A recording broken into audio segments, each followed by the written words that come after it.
Presiden kepada MPR.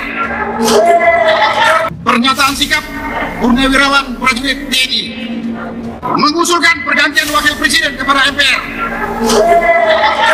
karena keputusan MK terhadap pasal 169 huruf Q Undang-Undang tentang Pemilu telah melanggar hukum acara MK dan Undang-Undang Kekuasaan Kehakiman.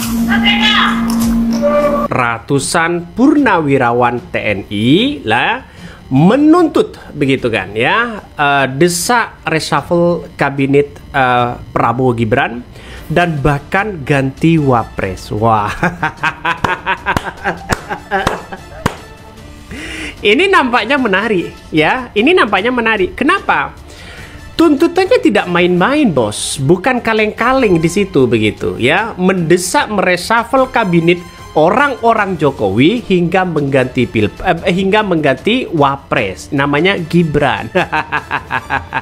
Mudah-mudahan sampai kepada Pak Prabowo, selama Gibran masih nongkrong sebagai wapres, sampai kapanpun tidak pernah dapat berkah dari Allah SWT.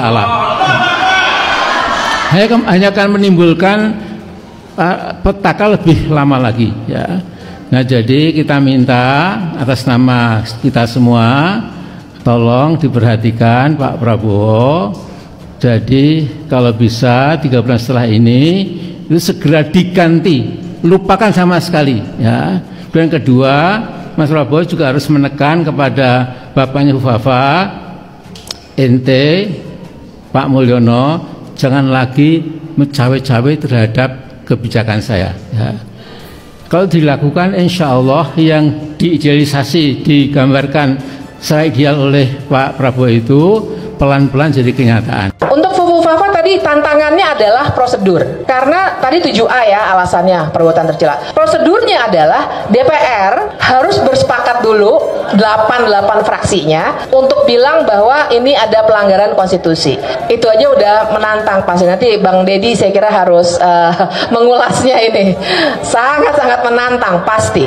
Kalau DPR sudah setuju, DPR harus mengirimkannya ke Mahkamah Konstitusi. Mahkamah Konstitusi akan memeriksa secara hukum. Kalau terbukti, nah mungkin nanti Mas Roy bisa dipanggil oleh Mahkamah Konstitusi, maka Mahkamah Konstitusi akan ngirim balik ke DPR, kemudian DPR bikin sidang MPR, berarti DPR-nya sekarang plus DPD 2/3 harus setuju untuk memakzulkan. Nah, jadi tantangan politiknya luar biasa besar. Tapi saya taruh aja dulu di atas meja, nanti kita diskusikan. Karena menurut saya barangkali ini juga sesuatu yang harus kita olah, bukan hanya politik formal. Tapi masuk saya poin yang berikutnya. Persoalan kita adalah jangan sampai kesalahan-kesalahan baik oleh Fufufafa maupun oleh bapaknya itu kita diamkan dalam konteks negara hukum. Masalahnya adalah, Ibu dan Bapak, ini akan jadi preseden. Sekarang saja bahwa Soeharto belum pernah diadili secara pidana dijadikan referensi secara salah. Seakan-akan presiden kebal hukum. Padahal tadi makanya saya ingatkan, sebenarnya udah mulai, cuma di stop secara politik. Nah, yang saya khawatirkan kalau kita bahkan tidak memulainya, yang akan terjadi adalah bangsa ini akan selalu mengingat bahwa kekuasaan tidak bisa dicek. Dan ini bahaya buat kita ke depannya. Kekuatan di situ mulai dimakzulkan, mulai hak angket, mulai dari MPR. Nah, itu yang kemudian bisa.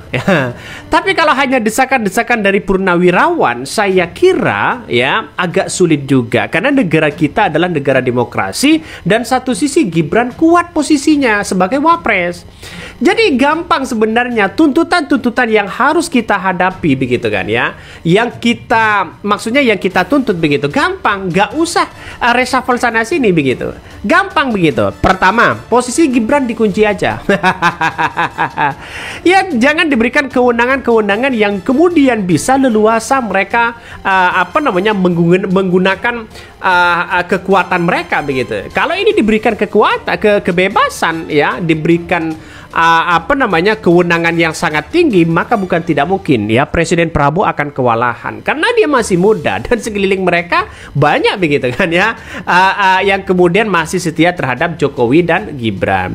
Satu sisi yang kedua, kalau reshuffle bisa mungkin terjadi di lingkaran istana ada orang-orang Jokowi yang mau direshuffle misalnya, bisa saja juga ya terjadi. Tapi ini saya kira ya agak sulit juga begitu, karena inilah kesepakatan politik. Yang namanya kesepakatan politik ya bukan tidak mungkin begitu kan ya, bukan tidak mungkin dia akan menjadi satu dan satu kekuatan ya. Saya masih teringat dengan apa namanya yang disampaikan Hasan Nasbi begitu soal kepala B2 begitu kan ya.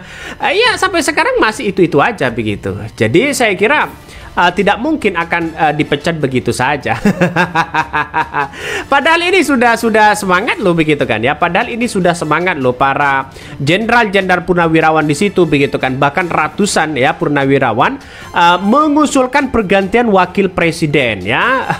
Ini saya kira langkah ini langkah yang kemudian ada ketidakpuasan terhadap wakil presiden begitu kan ya. Karena pemilu kita adalah pemilu mahal.